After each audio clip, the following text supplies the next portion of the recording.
1490 WGCH, WGCH.com, anywhere. WGCH News Center time is 7:21. And it's time for Connecticut Press Club Award-winning Happy and Healthy at Any Age with Robin Pasteur. Here's Happy and Healthy at Any Age with Robin Pasteur. Good morning to our listeners in Fairfield and Westchester counties, everyone listening streaming live, Boston, Austin, Houston, Texas. Please keep your text, comments, emails coming. I want to give a big shout-out to our friends at First Bank of Greenwich. They recently hosted the Top Influencers Awards, the top influencers of Westchester and Fairfield counties, held at the J House. Was a proud recipient. Was a great day. Held it in a snowstorm, February 28th. And you can find out more about that in Old Greenwich Riverside Neighbors magazine, keeping people together through it all. Today's guest is an author who is talking about some really important topics. Good morning, Tyler Martin. Hey, good morning. Thanks for having me. Thank you for joining us from Louisville, Kentucky. Thank you.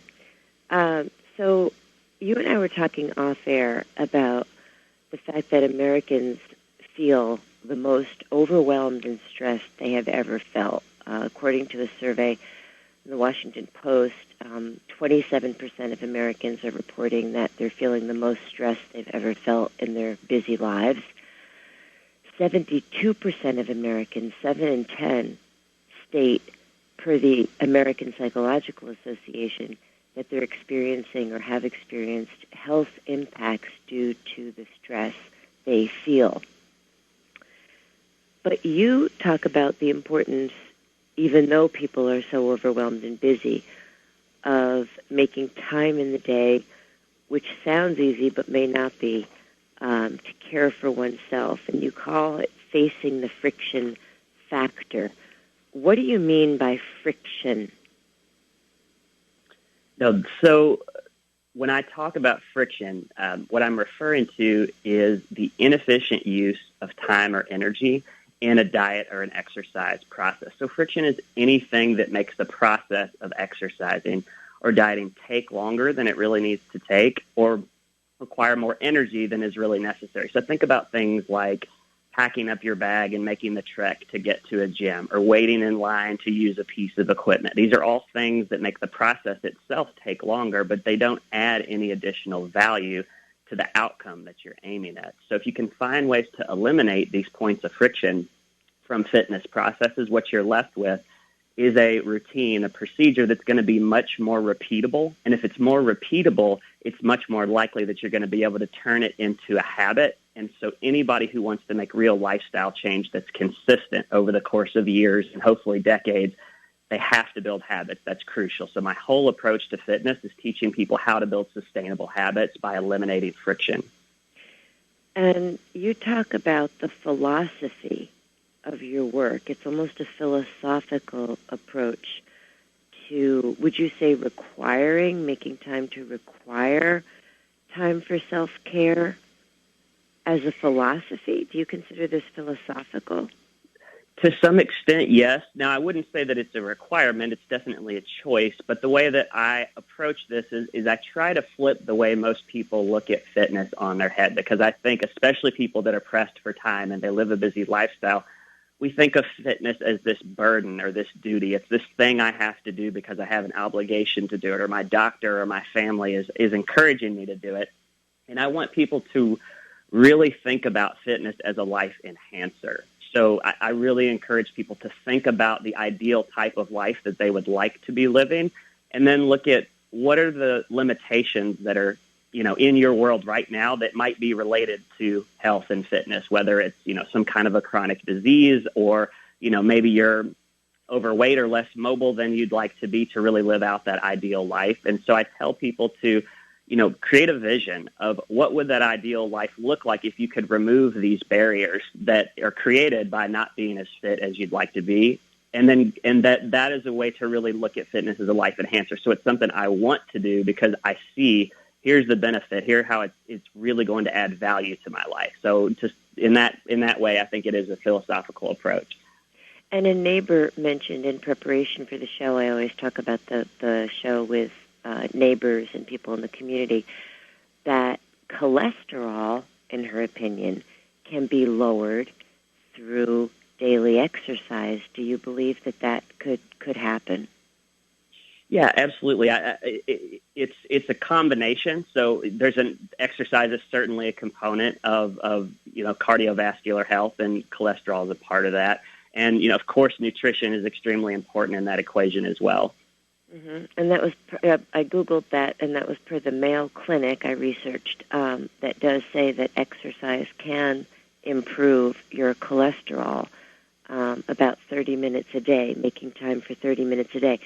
Let's talk about how stressed people feel and how overwhelmed and busy, how they feel like the minute they get up to the minute they put their head on the pillow, it's just go, go, go. But you talk about the benefits of very short workouts. Tell us about that. Yeah, so there's lots of benefits of doing short bouts of daily exercise. And there's two angles to this. The first one is more psychological than anything else. I talked just a second ago about how important it is to build habits if you're really looking to make lifestyle change.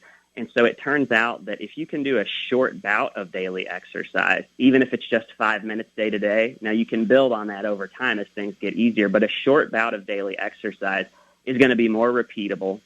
You're going to be more consistent with it, and you're more likely in the long run to develop a habit that is going to be sustainable. So that's the psychological component. And then from a physiological component, there are real health benefits from even just short 20-minute daily bouts of exercise, which is what I advocate for people. So if you can get in a 20-minute bout of exercise every day, even at home, it will improve your circulation.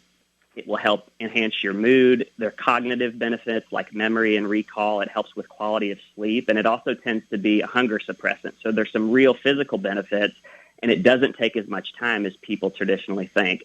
Mm-hmm.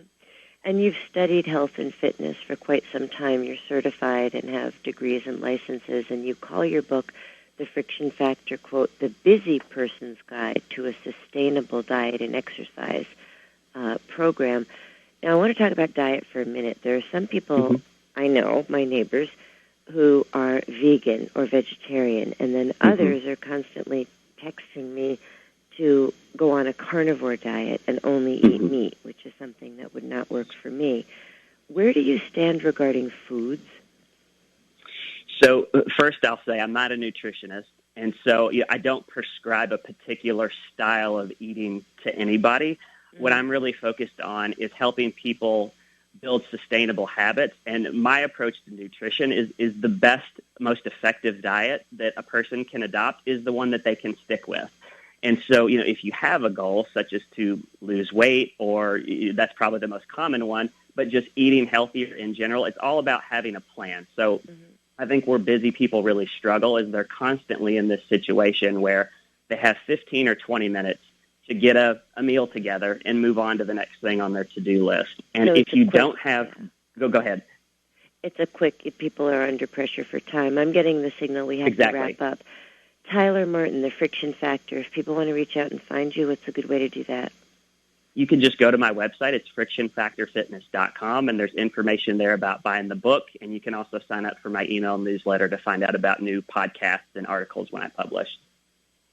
So frictionfactorfitness.com. You got it. Okay. Thank you so much for your time, and you have a great day. You too. Thank you.